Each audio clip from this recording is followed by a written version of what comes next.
Assalamualaikum warahmatullahi wabarakatuh. Perkenalkan, nama saya Putri Maharani Zainab Siregar dengan NIM 121030111. Di sini saya akan memenuhi tugas ujian tengah semester Hukum Tata Negara yang diampu oleh Pak Lutfi Farurizal SSC MH. Pengertian ruang lingkup dan konsep. Konsep itu adalah suatu kajian terfokus kepada satu hal.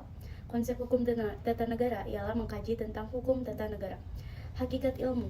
Yunani merupakan satu negara yang banyak mengorbitkan filosof-filosof atau pemikir-pemikir yang sangat kritis. Sejak tahun 600 sebelum Masehi sampai 200 sebelum Masehi, di Yunani kental dengan mitologi apa mitos. Mitos ini hanyalah kepercayaan masyarakat pada saat itu yang memang tidak bisa semua dibuktikan kebenarannya. Akibat dari itu, maka banyak lahirlah pemikir-pemikir yang memiliki pemikiran kritis, yaitu diantaranya 1. Thales, 2. Anaximandros, 3. Anaximanes, 4. Pythagoras, 5. Xenophanes, 6. Heraklistos, 7. Socrates, 8. Plato, 9. Aristoteles, 10. Plotinus.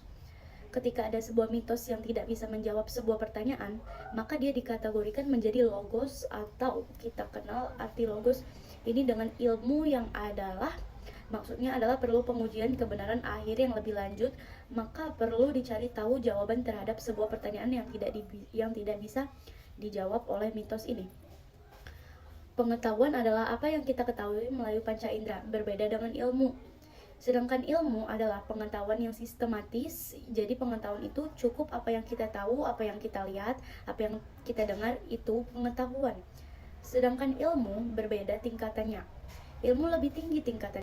Hukum tata negara secara istilah atau secara etimologi bahasa atau secara istilahnya, ada yang menyebut dalam bahasa Inggris itu dengan istilah constitutional law atau state law atau hukum konstitusi atau hukum negara. Kemudian dalam bahasa Perancis dikenal istilah droit constitutionnel.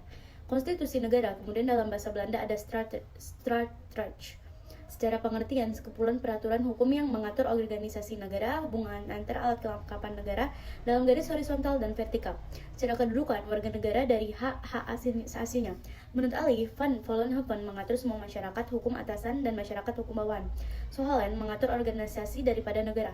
Utrecht kewajiban sosial dan kewawasan pejabat-pejabat negara.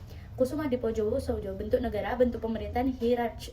Asumsi dari sebuah negara itu mempelajari tentang perangkat aturan negara, vertikal, horizontal, hak asasi. Ruang lingkup mengenai hukum tata negara. Yang pertama ada organisasi negara, struktur pejabat negara, pembagian kekuasaan dan hubungannya. Yang ini akan berbicara tentang trias politika, hubungan dengan ilmu lain, ilmu hukum, ilmu politik, HAN, hukum administrasi negara, sosial, ekonomi. Sumber hukum tata negara, hukum internasional telah diratifikasi menjadi hukum nasional, peraturan perundangan tertulis wujudnya, UU, PP, perjanjian, dan lain-lain. Nilai-nilai konstitusi yang tidak tertulis atau hukum adat, jurisprudensi, peradilan, constitutional convention, kebiasaan ketatanegaraan, doktrin ilmu hukum yang telah menjadi ius communis opinion doctrine. Asas-asas. Apa sih arti asas tersebut? Asas tersebut adalah sebagai karakter, atau ada juga yang mengatakan prinsip, dan ada juga yang mengatakan ciri khas. Ada beberapa asas di dalam hukum tata negara yang harus ada. Yang pertama adalah asas negara kesatuan, yang kedua asas negara hukum, yang ketiga asas demokrasi. Sebelum membahas mengenai asas, kita akan membahas mengenai bentuk-bentuk negara hukum. Bentuk negara hukum secara formal terbagi menjadi 3. 1. Individualisme, masyarakat cenderung diberi kebebasan dan kemerdekaan beraktivitas di kehidupan bernegara. 2. Negara natural state atau penjaga malam, yang artinya negara ini hanya berfungsi sebagai penjaga malam.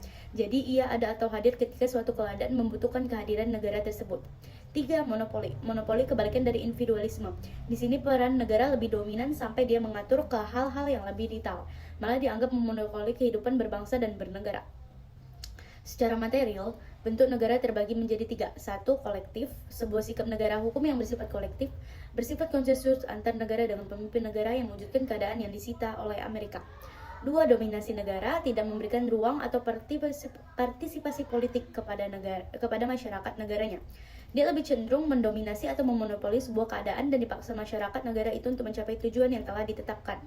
3. Welfare state, cita-cita ideal negara, penuh kesejahteraan, jadi dia menggabungkan secara kolektif dan dominasi negara, jadi terjadi keseimbangan. Asas negara kesatuan, sebagaimana yang kita ketahui, bentuk negara ada 2, yaitu pertama ada negara kesatuan, kedua negara serikat atau federal. Negara kesatuan di dalam bentuk pemerintahnya lebih cenderung sentralistik di negara kesatuan. Di negara kesatuan ada beberapa asas. 1. Desentralisasi pelimpahan sebagai kewenangan negara kesatuan atau negara pusat terhadap pemerintahan di daerah yang disebut dengan otonomi daerah. 2. Dekonsentrasi penyelenggaraan pengurusan pusat yang dilimpahkan ke daerah. 3. Tugas bantuan, wewenang atau urusan pemerintahan pusat yang bila mana suatu waktu itu dibutuhkan peran daripada negara. Asas negara hukum. Ciri-ciri negara hukum atau International Commission of Justice di Bangkok 1965. Sebuah negara dikatakan menjadi negara hukum bila mana dia memiliki asas yang 6 ini. 1. Jaminan HAM. 2. Badan kehakiman bebas atau mandiri. 3. Pemilu yang bebas. 4. Kebebasan menyatakan pendapat. 5. Kebebasan bersikap. 6. Kependidikan kewarganegaraan. Asas demokrasi. Demokrasi dikenal dari, oleh, dan untuk rakyat. Asas demokrasi ini lebih menyusun kepada kedaulatan rakyat. Ada beberapa indikator menurut Van Gepper. 1. Penyelenggaraan kekuasaan berasal dari rakyat. 2. Penyelenggaraan kekuasaan secara bertanggung jawab. 3. Adanya partisipasi langsung atau tidak langsung. 4. Rotasi kekuasaan. 5. Pemilu. 6. Kebebasan dijadikan hak-hak dasar manusia. Tipe dan bentuk susunan negara. Negara kesatuan, unitary state. Negara kesatuan bersifat vertical management model. Layaknya Inggris dan Jepang dianggap sebagai model yang lebih berpusat. Kedua negara tersebut menganut sistem kerajaan dan kekaisaran. Namun dalam pelaksanaan keduanya sudah menganut negara kesatuan. 2. Central representative model. Model ini dianggap terpusat tetapi sebagai representasi dari negara-negara lain. Di antara negara penganut model ini adalah Swedia, Spanyol, dan Denmark. 3. Unification model adalah model penyatuan atau integrasi seperti negara Belanda. 4. Mixed model adalah bentuk campuran model yang dianut oleh negara Prancis. Karakter daripada negara kesatuan. 1. Memiliki satu konstitusi yang berlaku. Tidak ada konstitusi dalam konstitusi yang diakui oleh negara. 2. Satu pemerintah di tingkat pusat sentralistik memegang kendali. 3. 1. Kewarganegaraan. 4. Satuan pemerintah lokal atau daerah merupakan subsidi pemerintah pusat. 5. Dominasi negara. Negara bagian, federal states. 1. Negara yang perasaan sebangsa di antara kesatuan politik yang hendak membentuk federasi. 2. Keinginan untuk membentuk ikatan yang terbatas. Negara bagian yang memiliki heterogeneity yang sangat tinggi, begitu pula tingkat sentimental, kemudian sentipisme yang berkaitan dengan ras dan sebagainya. Federal menghendaki negara dalam negara tetapi tidak dominasi oleh pemerintahan pusat atau serikat negaranya. Karakter daripada negara bagian. 1. Satu wilayah negara terbagi atas negara-negara bagian seperti Amerika Serikat. 2. Kedaulatan yang ganda. 3. Hubungan antara pemerintah federal dengan pemerintah daerah bersifat koordinatif atau kooperatif. Kewenangan bersifat eksklusif. Susunan pemerintah kewenangan untuk menetapkan perpajakan. Federal atau negara bagian ini memiliki dominasi yang kuat. Analisis tentang tipe dan bentuk susunan negara adalah negara kesatuan adalah sentralistik di mana segala wewenang dari pemerintah daerah ke pemerintah pusat dalam mengatur urusan kenegaraan berdasarkan aspirasi rakyat negara itu sendiri. Sedangkan negara bagian adalah desentralistik di mana segala wewenang atau pengaturan bersifat dana atau pemberdayaan dialihkan dari pemerintah pusat ke pemerintah negara. Kedua bentuk negara ini saling mendominasi antara pemerintah yang satu dengan yang lainnya. Bentuk dan sistem pemerintahan. Bentuk-bentuk pemerintahan menurut Aristoteles dia berpandangan bahwa ada 4. 1. Autokrasi, 2. Oligarki, 3. Monarki, 4. Republik. Aristoteles mengatakan ada bentuk sempurna dan kemerosotan, jadi dampak atau implikasi dari sebuah negara. Bentuk pemerintahan suatu negara adalah memang mengandung sistem monarki. Namun ketika berbalik atau mengalami kehancuran, maka dapat negara tersebut akan menjadi negara despoti atau tirani. Sedangkan yang kedua ada bentuk sempurna aristokrasi, nanti outputnya kalau terjadi kemerosotan akan terjadi oligarki, dan yang terakhir politia dalam bentuk pemerintahan kota. Yang dianggap Aristoteles bentuk kemerosotannya adalah demokrasi. Autokrasi ini adalah bentuk pemerintahan yang diperintah dengan kekuasaan tunggal seperti raja atau indikator yang tidak dapat diganggu gugat ini daripada kekerajaan atau kekaisaran. Oligarki menurut KBBI dikatakan bahwa oligarki ada pemerintahan yang dijalankan beberapa orang yang berkuasa dari golongan atau kelompok tertentu. Monarki sudah jelas bahwa monarki ini adalah bentuk pemerintahan dari kekuasaan yang dipegang oleh seorang raja atau kaisar pada sistem pemerintahan tersebut. Biasanya akan berlanjut sepanjang hayat sang raja, ratu, atau sultan tersebut. Republik adalah bentuk pemerintahan yang dijalankan berdasarkan kedaulatan rakyat. Republik berasal dari dua kalimat, ada res dan publica. Res itu kembali, publik itu kepada umum, jadi artinya mengendaki kedaulatan rakyat atau kembali kepada kewenangan kehendak rakyat itu sendiri. Sedangkan menurut Aristoteles ada 3 bentuk, yang satu bentuk sempurna, kemudian dampak dari kemerosotan menjadi apa? 1. Monarki, kemerosotan menjadi despoti, tirani. 2. Aristokrasi, kemerosotan menjadi oligarki atau plutokrasi. 3. Politia, kemerosotan menjadi demokrasi. Politia ini adalah bentuk pemerintah yang sifatnya secara langsung, karena kita tahu bahwa Yunani ini merupakan negara kota, yaitu jumlah tidak terlalu besar dan wilayah tidak terlalu luas. Maka pemerintah pada saat itu dilakukan secara langsung. Siklus teori adalah teori bentuk pemerintah yang berputar atau rotasi pemerintahan. Yang pertama, monarki. Monarki ini bentuk pemerintahan biasa dipegang oleh satu orang, kemudian dia berkepentingan atas keluarga atau keturunan, kemudian outputnya menjadi tirani. Tirani diperintah oleh satu orang, kemudian di sini menjadi yang disebut dengan penyimpangan atau abuse of power. Kemudian aristokrasi, kekuasaan dipegang beberapa orang, dia memiliki kepentingan. Oligarki, kekuasaan dipegang beberapa orang, dia juga memiliki kepentingan. Demokrasi kembali kepada publik, republik, kemudian holokrasi, masing-masing orang ingin mengatur dan pemerintahan ingin bebas. Itu adalah siklus teorinya. Selanjutnya, sistem pemerintahan. Menurut Mahfud MD, sistem pemerintahan adalah sistem hubungan dan tata kerja antara lembaga-lembaga negara. Kurang lebih ada dua secara umum sistem pemerintahan itu. Pertama, presidensial, kedua, parlementer. Untuk presidensial ada poin-poin tertentu. 1. Kepala negara menjadi kepala pemerintah atau eksekutif. 2. Pemerintah tidak bertanggung jawab kepada parlemen atau DPR. Parlemen dan pemerintahan adalah sejajar. 3. Menteri-menteri diangkat dan bertanggung jawab kepada presiden. 4. Eksekutif dan legislatif sama-sama kuat. Kemudian parlementer, 1. Kepala negara tidak berkedudukan sebagai kepala pemerintah karena ia lebih bersifat simbol nasional atau pemersatu bangsa. 2. Pemerintah dilakukan oleh sebuah kabinet yang dipimpin oleh seorang perdana menteri. 3. Kabinet bertanggung jawab kepada dan dapat dijatuhkan oleh parlemen melalui mosi. 4. Kedudukan eksekutif kabinet lebih rendah dan bergantung kepada parlemen. Ini menjadi pembeda antara pemerintahan presidensial dan parlementer.